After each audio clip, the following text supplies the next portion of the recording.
Hola a todos, hoy vamos a ver un tema muy interesante que tiene que ver con los antiinflamatorios, pero en este caso hablaremos de los antiinflamatorios esteroideos, un grupo de fármacos con múltiples aplicaciones, además de ser simplemente antiinflamatorios, pero también con los cuales tenemos que tener muchos cuidados porque también tienen muchas contraindicaciones y debemos conocerlas para no complicar muchas de las acciones con las que se prescriben. En primer lugar, pues hablaremos qué son esos glucocorticoides o antiinflamatorios esteroideos, efectos de los glucocorticoides, cuáles son los usos principales, sus contraindicaciones y principalmente un pequeño cuadro donde mostraremos la duración del efecto y qué implicaciones clínicas tienen ellos. Primero, miremos entonces, los glucocorticoides son una gran cantidad de medicamentos o principios farmacéuticos ampliamente disponibles tanto para la medicina humana como la veterinaria.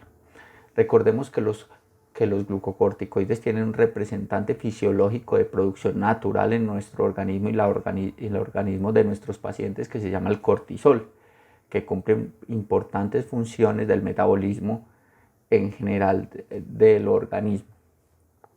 Pero hay otra serie de productos que han sido derivados de ellos y, como ustedes ven, aparecen, son la cortisona, la hidrocortisona, la prednisona, prednisolona, metilprednisolona, triamcinolona, dexametasona, betametasona y flumetasona.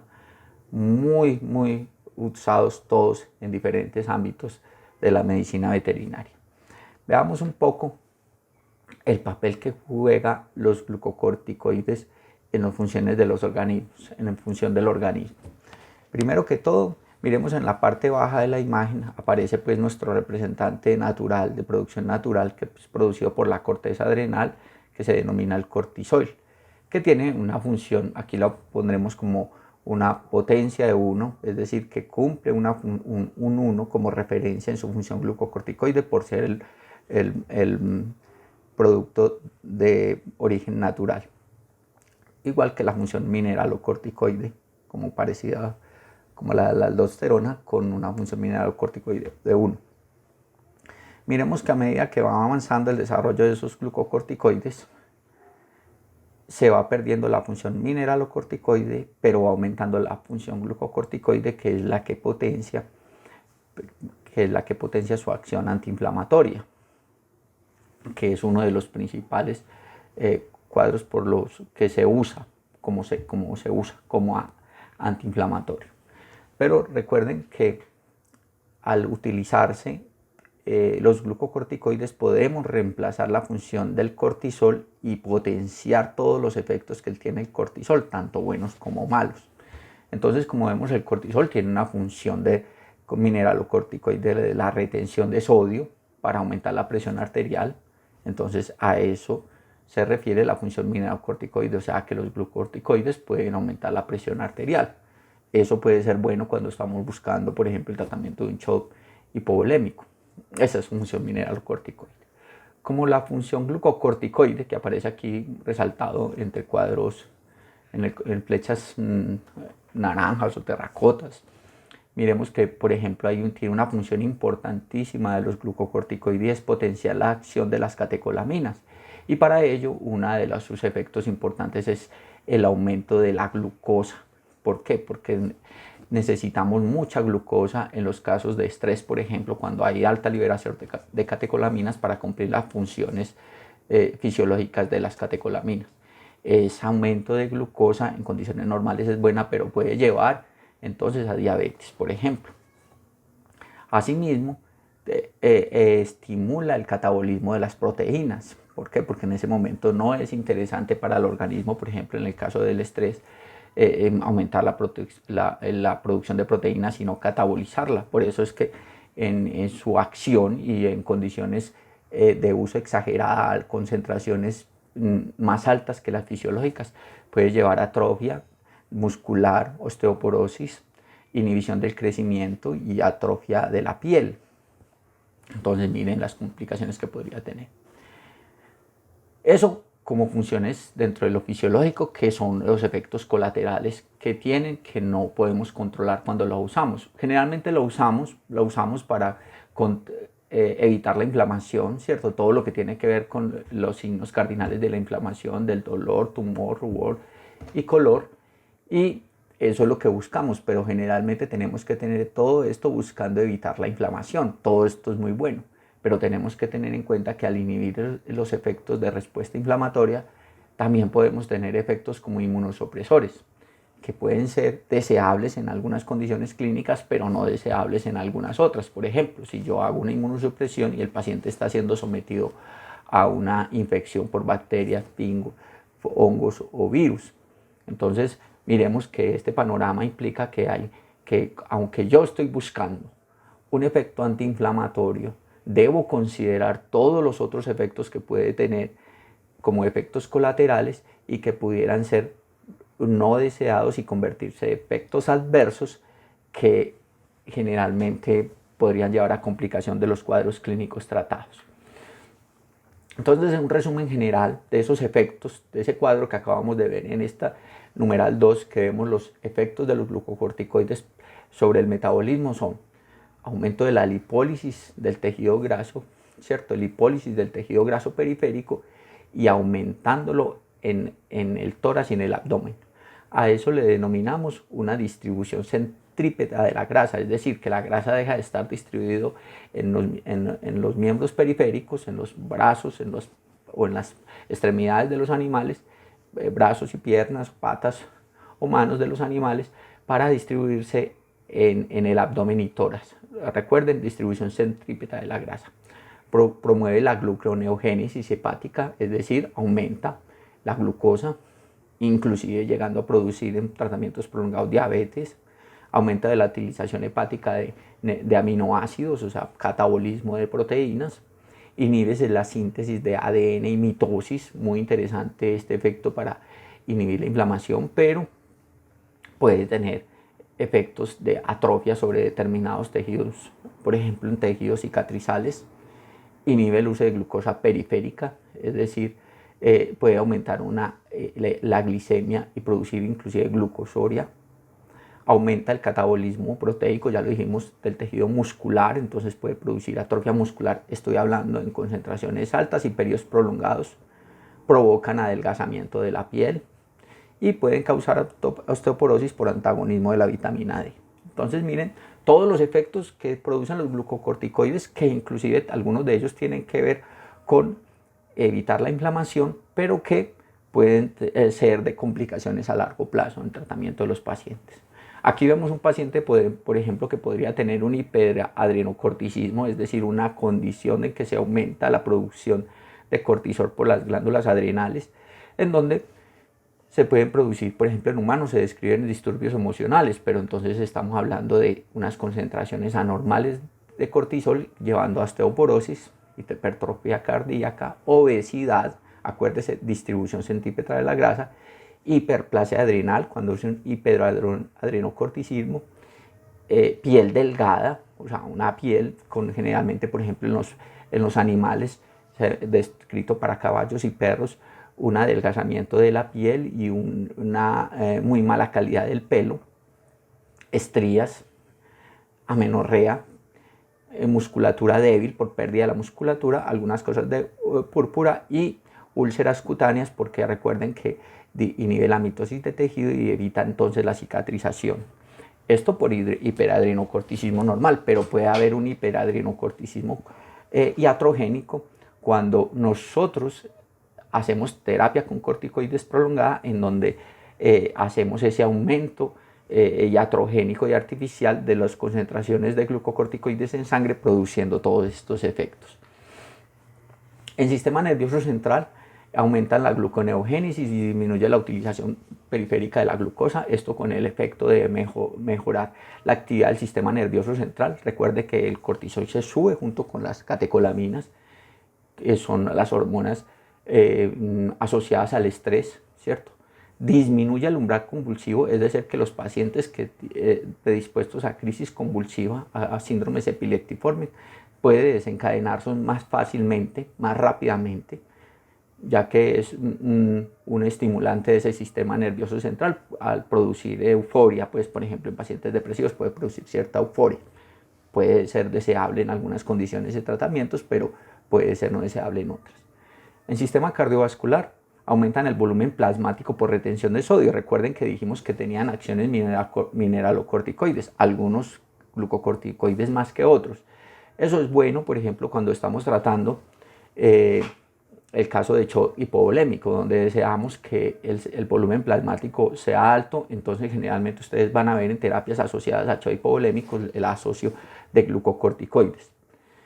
Promueven respuesta vascular a las catecolaminas, es decir, sensibilizan los tejidos a las catecolaminas de tal manera que las acciones vasopresoras de las catecolaminas se ven potenciadas.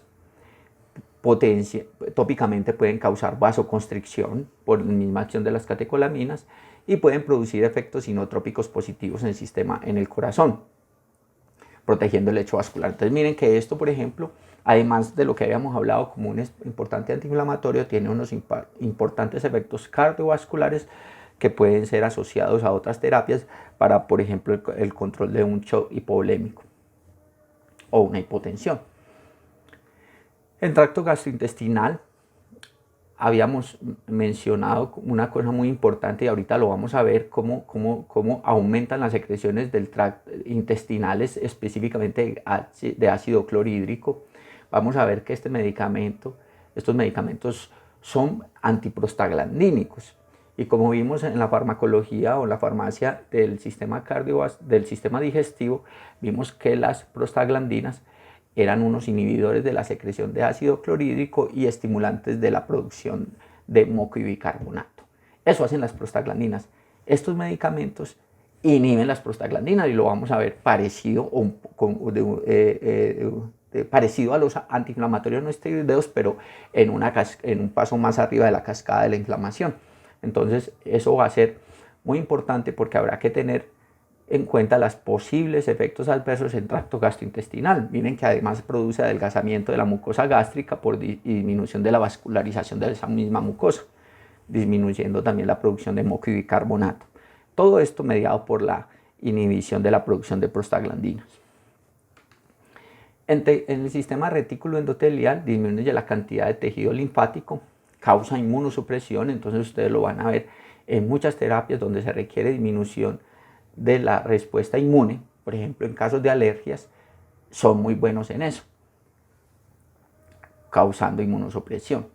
Estimulan la eritropoyesis y la producción de plaquetas, pero pueden causar eosinopenia y neutrofilia, que eso es un cuadro generalmente, la eosinopenia con neutrofilia es un cuadro muy asociado a síndrome de hiperadrenocorticismo, que lo podemos inducir con medicamentos. Y promueve la prevención o la proliferación, previene la proliferación de fibroblastos y colágeno. Esto es una mala noticia porque no debe estar asociado en terapias donde el paciente esté cicatrizando heridas, porque disminuye o retarda la cicatrización. Entonces miren, otro posible efecto adverso que no debería considerarse a la hora de administrar glucocorticoides. ¿Cuáles son los usos entonces de los glucocorticoides? Pues terapia de reemplazo en hipoadrenocorticismo. Terapia de reemplazo en hipoadrenocorticismo. En la diapositiva hay un error, pero es terapia cuando hay baja producción de cortisol. Ahí se puede asociar el uso de los corticoides. Inducción de parto. Se requiere que hayan ya unos placentomas, porque también acuérdense que es una acción, puede disminuir la producción de progesterona.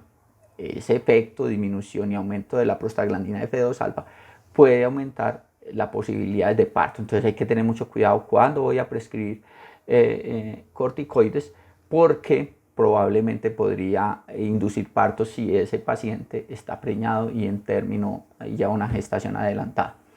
Enfermedades autoinmunes, fabuloso para contrarrestar o disminuir la respuesta inmune. Por ejemplo, hay algunas trombocitopenias inmunomediadas, muy importante. También se utilizan problemas alérgicos. Ahí hay que tener mucho cuidado con los problemas alérgicos porque pueden quitar los signos de alergia sin quitar la causa. Es decir, que cuando pasa el efecto, vuelve a aparecer los signos, entonces los dueños de los pacientes o los pacientes pueden otra vez incluir terapia de glucocorticoides y empezar a potenciar todos los efectos adversos que hemos visto hasta este momento.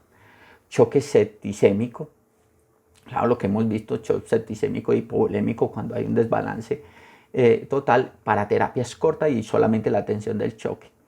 En cetosis, recuerden que estamos hablando de cetosis cuando hay un desbalance en la producción de energía y entonces necesitamos aumentar, además de la terapia de glucosa, se pueden incluir glucocorticoides porque recuerden que tienden a aumentar la gluconeogénesis y esto lleva a aumento de la glicemia.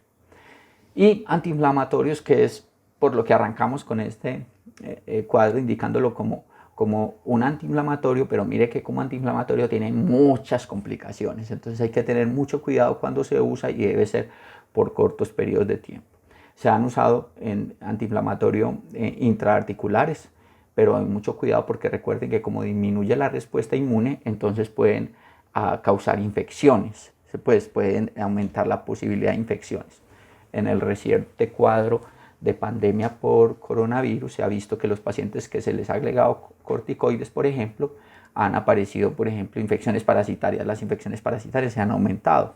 Esto todo teniendo que ver con la disminución de la respuesta inmune.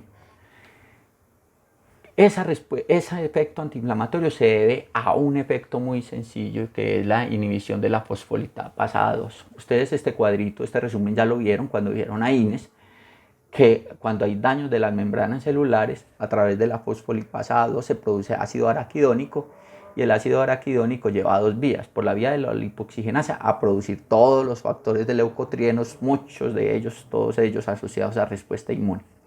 Pero por el vía de las ciclooxigenasas, acuérdense que aquí hay dos ciclooxigenasas, ciclooxigenasa 1 y 2, lleva a disminuir esta vía, lleva a producir la producción de prostaglandinas proinflamatorias y las citoprotectoras también, que ya lo vieron en la clase de AINES. Al inhibir esta fosfolipasa se inhibe la producción de ácido araquidónico y por tanto la respuesta inmune como la respuesta proinflamatoria. Por eso son tan buenos antiinflamatorios, pero miren que diferente de los AINES que bloqueaban aquí, estos bloquean pasos más arriba de la cascada de la inflamación. Por tanto, entonces los efectos suelen ser más amplios y más variados, tanto efectos directos como efectos adversos y colaterales. Las contraindicaciones entonces se pueden tener algunas.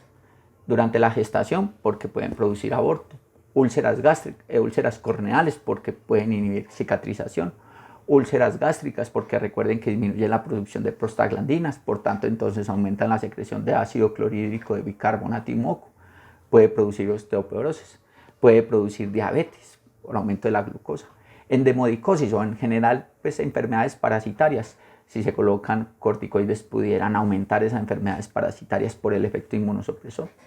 Artritis, pues aunque pareciera que artritis es muy importante por el efecto antiinflamatorio, si es crónica o erosiva, resulta que ahí ya necesitaríamos que hubiera posibilidad de que el organismo hiciera reparación.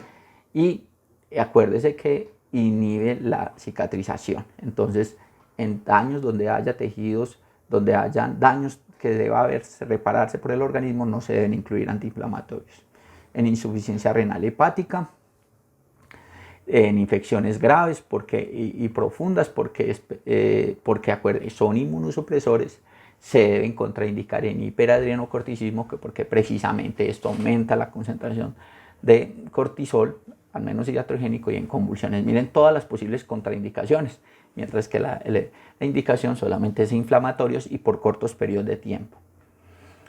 Miremos aquí un cuadro, miren, este cuadro es la retroalimentación de la producción de cortisol. Recuerden que para producir cortisol, el hipotálamo produce la hormona estimulante del factor liberador. Esta hormona estimulante del factor liberador viene a la hipófisis y en la hipófisis se produce la ACTH o la hormona adrenocorticotrópica. Esta hormona va a la corteza adrenal y allí le dice a la corteza adrenal que produzca cortisol. Esto es para las condiciones normales. Cuando se hace administración exógena de glucocorticoides, cualquiera que sea de los que estamos hablando, dexametasona, betametasona, prednisolona, cualquiera de ellas, se hace un bloqueo del estímulo, porque claro, como aquí hay aumento de las concentraciones de cortisol, eso hace retroalimentación negativa sobre el sistema, el eje hipotálamo hipoficiario, haciendo entonces que se empiece a disminuir la producción dependiendo de la dosis. Si estas son unas dosis normales y calculadas para no inhibir la producción diaria, muy bien, y ahora vamos a ver una estrategia. Pero si hago administraciones de dosis altas o tiempos prolongados, hago una retroalimentación negativa sobre este eje hipotálamo hipoficiario y le digo, aquí hay demasiada concentración de cortisol, entonces cese el estímulo. Y al cesar el estímulo, entonces la corteza adrenal deja de producirla. ¿Cuál es el problema? Que si lo hago durante mucho tiempo, esta corteza adrenal se atrofia. Si ven que aquí en este gráfico se muestra como más delgada, eso quiere decir que hubo una atrofia de la corteza adrenal. De tal manera que cuando yo ya quiera suspender el tratamiento externo, que es este que está aquí, la administración exógena, entonces empieza otra vez el eje hipotálamo hipoficiario, pero como aquí hubo una atrofia, probablemente la respuesta ya de la producción de cortisol no sea la misma y haya una deficiencia de la producción de cortisol.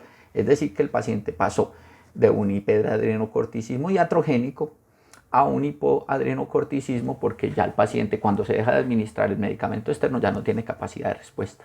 Entonces, mire que hay que tener mucho cuidado cuando se están usando corticoides por todos los efectos colaterales y por los efectos sobre la función del eje hipotálamo hipoficiario en la producción de corticosteroides. Muy importante para eso, por ejemplo, tener este cuadro. Miren que este cuadro más o menos habla del compuesto y la duración del efecto del efecto principalmente antiinflamatorio. Entonces miremos que cortisona e hidrocortisona tienen un efecto de medio día aproximadamente, de 8 a 12 horas. Prednisona, prednisolona y metilprednisolona y triamnisolona tienen efectos de medio día a día y medio, o sea, entre 12 horas y 36 horas, entre mediodía y día y medio. Y otros como dexametasona, betametasona, flutmetasona tienen más de día y medio, inclusive muchos son superiores a 2 días de acción de la potencia antiinflamatoria. Entonces quiere decir que su efecto será mucho más prolongado, su efecto antiinflamatorio muy bueno, pero también será más prolongado el efecto sobre la depresión del eje hipotálamo hipoficiario. En esta grafiquita, en donde vamos a considerar, por ejemplo, cómo se usan los corticoides, sobre todo a largo plazo, miren, esta sería una concentración una concentración del cortisol normal, ¿cierto? En un paciente normal, recuerden que dependiendo del ciclo circadiano, el cortisol tiende a estar en individuos o especies diurnas durante el día. Se aumenta el cortisol y va bajando el transcurso del día hasta que cae al final del día para ser lo más bajo posible en la noche, ¿cierto? ¿Por qué? Porque ese es el ciclo circadiano. Recuerden que ese cortisol hace parte como de la vigilia, como aumenta ayuda a todo el metabolismo energético, a mantener la alerta, la vigilia. Entonces, por eso las concentraciones deben ser más altas durante el día. Sería lo contrario para especies nocturnas. Entonces, cuando yo voy a administrar corticoides, eso sería también una condición importante, administrarlos de tal manera que las concentraciones más altas sea durante el periodo de vigilia de la especie.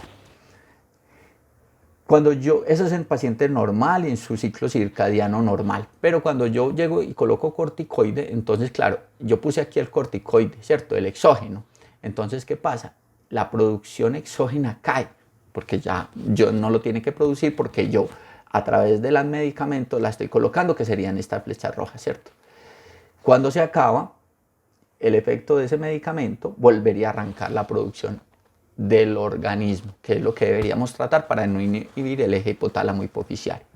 Entonces es muy importante, si se van a hacer terapias prolongadas, como lo vimos en el cuadro anterior, procurar utilizar corticoides de corta acción, de tal manera que yo administre el corticoide, miren, sería este que está acá, entonces lo estaría administrando, cumple la función, parte de él lo cumple durante el día el medicamento, pero cae y después retomaría el cortisol endógeno, que es el del organismo, y permitiría entonces que el eje hipotálamo hipofisiario no se inhibiera. Esto es muy importante, sobre todo cuando se van a hacer terapias prolongadas.